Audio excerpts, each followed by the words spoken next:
Good morning students. आज हम लोग पढ़ेंगे यूजेटी। तो यूजेटी के बारे में समझते हैं स्टूडेंट कि यूजेटी किसको बोलते हैं। सबसे पहले देखने का कोशिश करिए कि यूजेटी है, यू का मतलब क्या होता है, जे का मतलब क्या होता है, टी का मतलब क्या होता है। तो यू का मतलब होगा यूनी, जे का मतलब होगा जंक्शन और टी का मतलब क्या होगा, ट्रांजिस्टर। तो यूजीटी का फुल फॉर्म जो होगा वो क्या होगा, यूनी जंक्शन ट्रांजिस्टर होगा। तो आपसे कोई पूछे कि यूजीटी का फुल फॉर्म क्या होता है, एक ऑब्जेक्टिव क्वेश्चन बनेगा, तो आपको बोलना यूनी जंक्शन ट्रांजिस्टर। तो अब आगे की ओर चलते हैं स्टूडेंट, इसका डिफिनेशन क्या होता है। तो uni junction transistor is a 2 layer 3 terminal solid state switching device. अब देखिए स्टूडेंट, यहां से लेके यहां तक हम लोग समझते हैं जो लिखे हैं वो चीज क्या है, ठीक है। अब देखो यूनी जंक्शन ट्रांजिस्टर किसको बोलेंगे, तो जिस ट्रांजिस्टर में आपका एक जंक्शन होगा उसको क्या बोलेंगे, यूनी जंक्शन बोलेंगे, ठीक है। उसके बाद आगे की ओर पढ़ते हैं, इसमें कितने लेयर्स होंगे। तो जो यूनी जंक्शन ट्रांजिस्टर में आपका जो लेयर्स होगा वो क्या होगा, 2 लेयर होगा। वो भी आगे में क्लियर करेंगे कि कौन कौन सा लेयर होगा, ठीक है। उसके बाद बोला गया है कि आपका यहाँ पर लिखा भी है इट 2 लेयर्स, कौन कौन सा लेयर होगा स्टूडेंट, पी और क्या होगा, एन होगा। और ये कितने टर्मिनल का डिवाइस है, तो आपको बोलना यूजेटी कितने टर्मिनल का डिवाइस है, तो बोलना 3 टर्मिनल का डिवाइस है। अब आपसे पूछेगा कि इसमें कौन कौन सा टर्मिनल होता है, तो आपको बोलना एक टर्मिनल इमीटर होगा स्टूडेंट, एक टर्मिनल आपका बेस होगा और एक टर्मिनल अनदर बेस होगा। तो 2 बेस होगा, तो इसमें आपका नेमिंग होगा, एक टर्मिनल बेस 1 और दूसरा टर्मिनल क्या होगा, बेस 2 होगा। इसका मतलब इसमें 2 बेस होंगे और एक क्या होगा, इमीटर होगा। इसको क्या बोलेंगे, 3 टर्मिनल डिवाइस बोलेंगे। इसका मतलब है कि आपका कितने टर्मिनल्स होंगे, तो आपका एक इमीटर होगा, एक आपका बेस 1 होगा, एक आपका क्या होगा, बेस 2 होगा। Sometimes it is called double base diode. इसको डबल बेस डायोड क्यों बोलेंगे स्टूडेंट, क्योंकि यूजेटी में हम लोग 2 बेस टर्मिनल का यूज करेंगे, एक होगा बेस 1 और एक होगा बेस 2। इसीलिए हम लोग क्या बोलेंगे, डबल बेस डायोड बोलेंगे। क्या बोलेंगे, डबल बेस डायोड बोलेंगे। तो इसका आपका डिफिनेशन पता चल गया कि यूजेटी किसको बोलते हैं। फिर से समझते हैं, यूजेटी का मतलब यू का मतलब यूनी, जे का मतलब जंक्शन, टी का मतलब क्या होता है, ट्रांजिस्टर। जिस डिवाइस में एक जंक्शन बने उसको क्या बोलेंगे, यूनी जंक्शन ट्रांजिस्टर बोलेंगे। तो यूनी मतलब एक, जंक्शन मतलब जब पी और एन आपस में मिलेगा तो क्या बनेगा, जंक्शन बनेगा। इसका मतलब है यूजेटी क्या है, यूनी जंक्शन ट्रांजिस्टर है, ठीक है। इसमें कितने लेयर्स होते हैं, तो आपको बोलना इसमें स्टूडेंट 2 लेयर्स होते हैं, एक होता है पी और दूसरा क्या होता है, एन। उसके बाद पूछेगा कि इसमें कितने टर्मिनल्स होते हैं, तो आपको बोलना है इसमें कितने टर्मिनल्स होते हैं, 3 टर्मिनल्स होते हैं। एक होगा आपका इमीटर, दूसरा क्या होगा, बेस 1 और तीसरा क्या होगा, बेस 2 होगा। इसका मतलब इसमें कितने टर्मिनल्स होंगे, 3 टर्मिनल्स होंगे। इतना तक आपको क्या हो गया, याद हो गया। अब देखो इसका कंस्ट्रक्शन डायग्राम को क्या करते हैं स्टूडेंट, हम ड्रॉ करते हैं। अब बताते हैं कि इसका आपका कंस्ट्रक्शन डायग्राम क्या होगा। तो अब स्टूडेंट यहां तक तो आपका क्लियर हो चुका है। हम आपके सामने में एक बार इस डायग्राम को क्या कर रहे हैं, ड्रॉ कर रहे हैं। अब देखो इस डायग्राम को कैसे ड्रॉ करोगे, तो एक क्या करना है, एक सिलिकॉन का बिग साइज लेना है, सिलिकॉन का मटेरियल का एक बिग साइज लेना है, ठीक है। अब देखो यहां पर बिग साइज में जो मैक्सिमम एरिया होगा वो क्या होगा, एन टाइप का होगा। तो एन टाइप को क्या करना है, ड्रॉ कर लेना है और उसमें से इसी पोर्शन में से एक छोटा सा पोर्शन को सिलेक्शन करना है, वो आपका क्या होगा, पी टाइप होगा। इसका मतलब हम लोग एक सिलेक्शन कर लेते हैं स्टूडेंट, सिलेक्शन कर लेते हैं पहले पी टाइप को। तो इसका मतलब ये आपका क्या है, ये आपका क्या है, पी टाइप है, ये आपका क्या है, पी टाइप है। और इस सिलिकॉन बिग साइज में, बिग साइज सिलिकॉन मटेरियल में हमारा मैक्सिमम परसेंटेज जो होगा वो क्या होगा, एन टाइप होगा। क्योंकि ये यदि पी टाइप का एरिया है तो बाद बाकी जो होगा वो क्या होगा, एन टाइप का एरिया होगा। इसका मतलब ये आपका क्या होगा, एन टाइप एरिया होगा, ठीक है। अब स्टूडेंट आपको बता चुके हैं कि एन टाइप में जो मेजॉरिटी कैरियर होता है वो क्या होता है, इलेक्ट्रॉन होता है, और माइनॉरिटी कैरियर जो होता है वो स्टूडेंट क्या होता है, होल होता है। इसका मतलब इसका मेजॉरिटी कैरियर को हम लोग क्या कर रहे हैं, नेगेटिव साइन से हम लोग क्या कर रहे हैं, इंडिकेशन कर रहे हैं। इसका मतलब एन टाइप जो होगा वो उसमें जो मेजॉरिटी होगा वो क्या होगा, इलेक्ट्रॉन होगा, और इलेक्ट्रॉन को हम लोग दिखा रहे हैं नेगेटिव साइन से। इसका मतलब ये आपका नेगेटिव साइन जो शो कर रहा है, इसमें जो मेजॉरिटी कैरियर होगा वो आपका इलेक्ट्रॉन होगा, और माइनॉरिटी कैरियर जो होगा वो आपका क्या होगा, होगा स्टूडेंट, होल होगा, मतलब मैक्सिमम इलेक्ट्रॉन होगा और मिनिमम जो होगा वो होल होगा। अब देखो समझने का कोशिश करो कि ये यदि पी टाइप है तो इसमें जो मेजॉरिटी होगा वो आपका क्या होगा, होल होगा। तो होल को हम लोग क्या कर रहे हैं, पॉजिटिव से दिखा रहे हैं स्टूडेंट, तो ये आपका क्या हो जाएगा, पॉजिटिव हो जाएगा। ये आपका क्या हो जाएगा, पॉजिटिव हो जाएगा। इसका मतलब है ये एन टाइप है, ये आपका क्या है, पी टाइप है। अब देखो ये डायग्राम बनाने के बाद अब देखो इसका कंस्ट्रक्शन में वही चीज लिखे हैं, क्या लिखे हैं देखो, एक the basic structure of a uni junction transistor is shown below, मतलब जो बेसिक स्ट्रक्चर यहां बना रहे हैं उसको देखिए, it consist of lightly doped big N type silicon, मतलब एक जो एन टाइप जो ले रहे हैं वो बिग साइज का है, उसका जो डोपिंग होगा एन का वो लाइटली होगा, और जो पी जो मटेरियल है यहां पर वो क्या, इसका साइज क्या, स्मॉल है। तो इसको हम लोग डोपिंग जो करेंगे वो क्या करेंगे, हाईली डोपिंग करेंगे, और इसको क्या करेंगे, लाइटली डोपिंग करेंगे। वही चीज हम लोग क्या किए हैं यहां पर मेंशन किए हैं।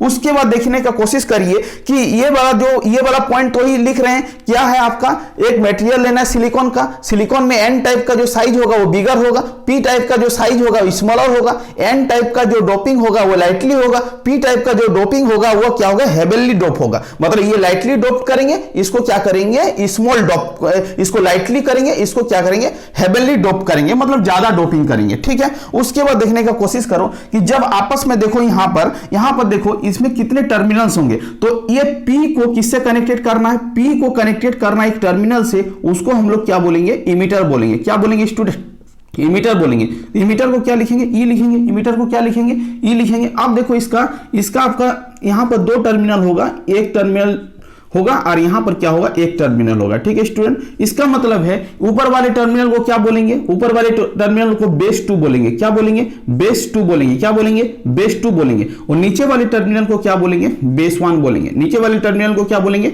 बेस 1 बोलेंगे, ठीक है स्टूडेंट, बेस 1 बोलेंगे। तो ये आपका क्या हो गया, यूजीटी का कंस्ट्रक्शन डायग्राम हो गया। अब देखो स्टूडेंट इसमें कितने टर्मिनल्स है, देखो 3 टर्मिनल है, एक बेस 1 हो गया, एक आपका बेस 2 हो गया, और एक आपका क्या हो गया, इमीटर टर्मिनल हो गया। अब देखो वही डायग्राम को यहां पर क्या किए हैं, हम अपने हाथों से आपके सामने में बना रहे हैं क्योंकि आपको ज्यादा क्लियर हो, ठीक है। तो आपका कितना जंक्शन हो गया आपका। अब देखो जंक्शन कितना होगा, अब देखो P और N को जब आपस में मिलाएंगे तो क्या बनेगा, एक जंक्शन बनेगा। इसका मतलब यहां पर कितना जंक्शन बन रहा है, एक जंक्शन बनेगा। इसका मतलब यह भी क्लियर हो चुका है कि यूजेटी में कितना जंक्शन बनेगा, एक जंक्शन बनेगा। कितना टर्मिनल्स होगा, 3 टर्मिनल होगा, एक होगा बेस 2, एक होगा बेस 1 और एक क्या होगा, इमीटर होगा। इसको डबल बेस डायोड क्यों बोलेंगे, क्योंकि इसमें 2 बेस टर्मिनल है, इसीलिए इसको क्या बोलेंगे, डबल बेस डायोड बोलेंगे। तो ये भी आपका स्टूडेंट क्या हो गया, क्लियर हो गया। अब आगे की ओर चलते हैं कि अब देखो ये जो डायग्राम है वो सिमेट्रिकल है कि अनसिमेट्रिकल है। तो ये डायग्राम जो है अनसिमेट्रिकल है। अब पूछोगे कि सर अनसिमेट्रिकल डायग्राम क्यों है, तो देखो हम लोग P को हम एक कोने में एडजस्ट किए हैं, क्योंकि P को हम मिडिल में भी एडजस्ट कर सकते थे, बट यहां पर क्यों नहीं किए हैं, एक साइड में कनेक्शन करेंगे, या तो यहां पर करेंगे या तो यहां पर करेंगे, मतलब ये मिडिल में नहीं कनेक्टेड करेंगे। इसका ये कारण है कि इसका जो डायग्राम होगा वो सिमेट्रिकल डायग्राम नहीं होगा। ये डायग्राम कैसा होगा, अनसिमेट्रिकल डायग्राम होगा। यदि सिमेट्रिकल डायग्राम यहां पर ड्रॉ करते हैं, इसको कट करेंगे तो 2 इक्वल भागों में बटेगा, बट ये क्या ऊपर पोर्शन है, तो इस डायग्राम को क्या बोलेंगे, अनसिमेट्रिकल डायग्राम बोलेंगे, सिमेट्रिकल डायग्राम नहीं बोलेंगे। अब देखो अनसिमेट्रिकल डायग्राम ड्रॉ करने का क्या कारण है, तो इस पॉइंट में लिखे हैं, जो बोल रहे हैं उसी को हम लोग लिखे हैं, ए symmetrical unit does not provide, मतलब इसमें सिमेट्रिकल यूनिट प्रोवाइड नहीं करते हैं। क्या प्रोवाइड करते हैं, अनसिमेट्रिकल यूनिट प्रोवाइड करते हैं। इसका क्या कारण है, यदि हम लोग सिमेट्रिकल यूनिट प्रोवाइड कर देंगे तो क्या हो जाएगा, ऑप्टिमम इलेक्ट्रिकल कैरेक्टरिस्टिक्स में प्रॉब्लम आ जाएगा। इसका मतलब है कि ऑप्टिकल इलेक्ट्रिकल कैरेक्टरिस्टिक्स में प्रॉब्लम ना आए, जिसके कारण हम लोग इस डायग्राम को क्या बनाते हैं, अनसिमेट्रिकल बनाते हैं। तो यहां तक कंप्लीट हो गया कंस्ट्रक्शन का, ये 3 पॉइंट है, वही तीनों पॉइंट को क्या करना है, लिखना है। अब देखो अब रही यहां तक तो समझ में आ गया कि इसका आपका डायग्राम क्या होगा। अब इस डायग्राम को सिंबल से कैसे रिप्रेजेंट करेंगे, इस डायग्राम को सिंबल से कैसे रिप्रेजेंट करेंगे। तो देखो स्टूडेंट इसमें कितने टर्मिनल्स हैं, कितने टर्मिनल्स है आपका, 3 टर्मिनल्स है। तो आप फेट तो जानते ही हैं, उसी तरह सिंपल डायग्राम बनाएंगे, एक लाइन खींचेंगे ऐसे करके। लाइन खींचने के बाद आप देखो ऊपर वाला जो टर्मिनल है वो आपका क्या है, ऊपर वाला जो टर्मिनल है वो आपका क्या है, बेस 2 है तो B2 लिखेंगे शॉर्ट में, ठीक है, बेस 2 लिखेंगे। नीचे वाला जो टर्मिनल है वो क्या है, बेस 1 है, तो इस तरह करके खींचेंगे और क्या लिखेंगे, B1 लिखेंगे। क्या लिखेंगे, B1 लिखेंगे। क्या लिखेंगे, B1 लिखेंगे। अब देखो ये आपका क्या इमीटर है, तो ये इमीटर इससे कनेक्टेड है। अब देखो इमीटर क्या अनसिमेट्रिकल कनेक्टेड है, तो थोड़ा सा क्या करेंगे हम लोग, इस डायग्राम को इस तरह करके बनाएंगे, एक इस तरह करके बनाएंगे। स्टूडेंट देखो ध्यान से समझने का कोशिश करो। अब देखो इसको डायग्राम को कैसे ड्रॉ करेंगे, ये आपका क्या है, ये आपका क्या है, ये आपका इमीटर टर्मिनल है। अब इसको थोड़ा सा क्या करेंगे, अनसिमेट्रिकल होने के कारण थोड़ा सा ये क्या करेंगे, इसको थोड़ा सा बेंड करके डायग्राम को प्लॉटिंग करेंगे। इसका मतलब ये जो टर्मिनल हो जाएगा वो आपका क्या हो जाएगा, इमीटर टर्मिनल हो जाएगा। इसका मतलब आपसे पूछे कि यूजेटी का सिंबल क्या है, तो आपको ये ड्रॉ कर देना है, ये आपका क्या है, यूजेटी का सिंबल है। तो ये आपका क्या हो गया, यूजेटी का सिंबल हो गया। ठीक है स्टूडेंट, अब आगे की ओर चलते हैं कि यूजेटी का इक्विवेलेंट सर्किट डायग्राम क्या होगा। तो इक्विवेलेंट सर्किट डायग्राम को क्या करते हैं हम लोग, ड्रॉ करते हैं। इक्विवेलेंट सर्किट डायग्राम जो ड्रॉ किया गया है, देखो यहां पर, अब देखो यहां पर पीएन जंक्शन बनेगा, तो यहां पर पीएन जंक्शन जब बनेगा तो एक यहां पर क्या बनेगा, एक पीएन जंक्शन डायोड का निर्माण होगा। अब यहां से लेके यहां तक क्या है, एक पूरा सर्किट है, वो सर्किट क्या एन टाइप है, तो एन टाइप में क्या होगा, यहां पर दो भागों में क्या होगा, रेजिस्टेंस का डिस्ट्रीब्यूशन होगा। तो ऊपर वाले ये बेस 2 है और ये आपका क्या बेस 1 है, तो यहां पर एक रेजिस्टेंस डेवलप होगा। ऊपर वाले को क्या बोलेंगे, ऊपर वाले को क्या बोलेंगे और नीचे वाले को क्या बोलेंगे स्टूडेंट। अब इससे क्या होगा, दो रेजिस्टेंस डेवलप होगा, तो ऊपर वाले को RB2 बोलेंगे, क्योंकि ये बेस 2 टर्मिनल से क्लोजर है तो RB2 बोलेंगे। और ये वाला नीचे वाला क्या होगा, RB क्या होगा, 1 होगा। क्या होगा, RB1 होगा। समझ में आ रहा बात, यहां पर रेजिस्टेंस डेवलप होगा, वही रेजिस्टेंस को हम लोग क्या किए हैं, ड्रॉ किए हैं। ठीक है स्टूडेंट, और यहां पर एक जंक्शन डायोड, मतलब यहां पर पीएन जंक्शन बनने के बाद क्या होगा, एक पीएन जंक्शन डायोड का क्या होगा, निर्माण होगा। इसका मतलब इसको क्या बोलेंगे, इसको क्या बोलेंगे, VD बोलेंगे। इसके अक्रॉस जो ड्रॉप होगा वो क्या होगा, आपका VD होगा। इसके अक्रॉस जो ड्रॉप होगा वो क्या होगा, VD होगा। अब इस टोटल रेजिस्टेंस को हम लोग क्या बोलेंगे, यहां से लेके यहां तक स्टूडेंट क्या बोलेंगे, तो टोटल रेजिस्टेंस जो होगा वो क्या होगा, RBB होगा। क्या होगा, RBB होगा। अब देखो समझने का कोशिश करो कि अब रेजिस्टेंस का डिवाइड कैसे करेंगे। तो आपको ये याद रखना है कि ये मान लेते हैं कि हम एग्जांपल सेट करते हैं, ये यदि 10 किलो ओम का है, ठीक है, तो 10 किलो ओम का है, तो ये जो होगा RB1 जो होगा वो क्या होगा, 60% ऑफ क्या हो जाएगा, RBB होगा, RBB होगा। और ये क्या होगा आपका 40% ऑफ क्या होगा, RBB होगा। इसका मतलब है कि यदि ये 10 किलो ओम का है, 10 किलो ओम का टोटल है, तो नीचे वाला जो रेजिस्टेंस होगा वो 6 किलो ओम का होगा और ऊपर वाला जो होगा स्टूडेंट वो क्या होगा, 4 किलो ओम का होगा। इसका मतलब ये आपको याद रखना है कि नीचे वाले रेजिस्टेंस को ज्यादा लेना है, ऊपर वाले रेजिस्टेंस को क्या करना है, थोड़ा कम लेना है। इसको इस वैल्यू का 40% ले लेना है और इस वैल्यू का इसको क्या करना है, 60% लेना है। वही सर्किट को क्या किए हम लोग, ड्रॉ किए हैं। तो ये आपका क्या हो गया, कंस्ट्रक्शन डायग्राम हो गया स्टूडेंट। अब आरबी को क्या बोलेंगे, वेरिएबल रेजिस्टेंस बोलेंगे, इसको क्या करेंगे, वेरी करेंगे। ठीक है स्टूडेंट, अब देखिए इक्विवेलेंट सर्किट डायग्राम ड्रॉ हो गया। अब देखिए कैरेक्टरिस्टिक्स ऑफ यूजेटी, यूजेटी का कैरेक्टरिस्टिक्स कैसे हम लोग ड्रॉ करेंगे। तो देखो इमीटर टर्मिनल और बेस 1 को हम लोग एक बैटरी से कनेक्टेड कर रहे हैं, उसको क्या बोलेंगे, VE बोलेंगे। क्या बोलेंगे, VE बोलेंगे। ये देखो बेस क्या, बेस 1 टर्मिनल है, तो इसको क्या करेंगे, इससे हम लोग क्या करेंगे, कनेक्टेड करेंगे। तो जब कनेक्टेड करेंगे तो ये पॉजिटिव होगा, ये नेगेटिव होगा, इस वोल्टेज को VE बोलेंगे। क्या बोलेंगे स्टूडेंट, VE बोलेंगे। ठीक है, अब देखो यहां से कनेक्शन करेंगे, यहां से कनेक्शन करके एक बैटरी से कनेक्टेड करेंगे और इसको हम लोग क्या बोलेंगे, इसको हम लोग क्या बोलेंगे, इसको बोलेंगे VBB। इसका मतलब देखो सबसे पहले क्या करना है, यदि मान लेते हैं कि इस डायग्राम को यदि यहां पर शॉर्ट कर लेते हैं, ठीक है। अब यदि ये शॉर्ट हो गया मतलब VE वोल्टेज क्या हो गया, 0 हो गया।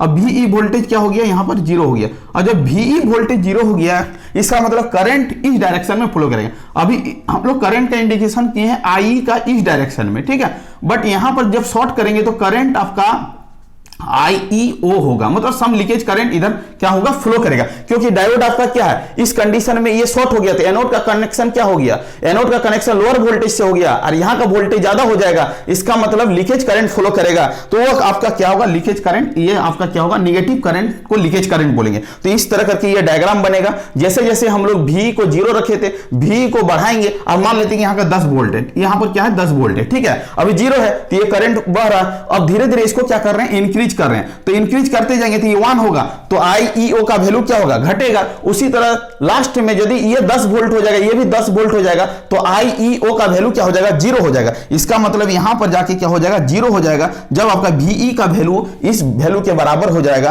तो ये क्या हो जाएगा, 0 हो जाएगा। उसी तरह क्या होगा, ये डायग्राम होगा, ये VP जाएगा, उसके बाद ये नीचे आएगा, उसके बाद ये करंट होगा। ये देखो ये ग्राफ क्या हो रहा है, नीचे जा रहा है, इसका मतलब इसको क्या बोलेंगे, निगेटिव रेजिस्टेंस बोलेंगे। निगेटिव रेजिस्टेंस उसको बोलेंगे यदि वोल्टेज बढ़ रहा है और करंट घट रहा है, इसका मतलब रेजिस्टेंस का इफेक्ट कैसा है, निगेटिव है। और यदि वोल्टेज बढ़ रहा है उसके साथ साथ करंट भी बढ़ रहा है तो रेजिस्टेंस का इफेक्ट क्या है, पॉजिटिव है। बट यहां पर देखो, यहां पर वोल्टेज को बढ़ा रहे हैं बट करंट आपका क्या हो रहा है, घट रहा है। वोल्टेज बढ़ रहा है बट करंट क्या हो रहा है, घट रहा है। इसका मतलब इस इफेक्ट को क्या बोलेंगे, निगेटिव इफेक्ट बोलेंगे। अब देखो ये पॉइंट जो होगा VP होगा, उसको बोलेंगे पीक वोल्टेज, और VB होगा, इसको बोलेंगे वैली वोल्टेज। तो ये कैरेक्टरिस्टिक्स को क्या करना है, सिंपल आपको क्या करना है, ड्रॉ कर लेना है। इक्विवेलेंट सर्किट को 2 बार प्रैक्टिस मारना है, इसको याद रखना है। इस सर्किट डायग्राम का कैरेक्टरिस्टिक्स को क्या करना है, याद रखना है। इसका सिंबल को याद रखना है, इसका कंस्ट्रक्शन डायग्राम को क्या करना है, याद रखना है। और इसका जो एप्लीकेशन होता है UJT का, रिलैक्सेशन ऑसिलेटर बनाने में हम लोग क्या करते हैं, UJT का एप्लीकेशन करते हैं। और दूसरा जो है, trigger the power electronics device like SCR को ट्रिगरिंग करने के लिए हम लोग स्टूडेंट क्या करते हैं, UJT का यूज करते हैं। तो आपको क्या करना है, इतना सारा पॉइंट को क्या करना है, आपने कॉपी में नोट्स बना लेना है और रिवीजन करना है। तो आप UJT को क्या कर सकते हो, बढ़िया से लिख सकते हो। ये बहुत ही इंपॉर्टेंट क्वेश्चन है, आपका एग्जाम में आने की संभावना बहुत ज्यादा है। थैंक यू स्टूडेंट, वीडियो को यहीं तक एंड करते हैं। Thank you student.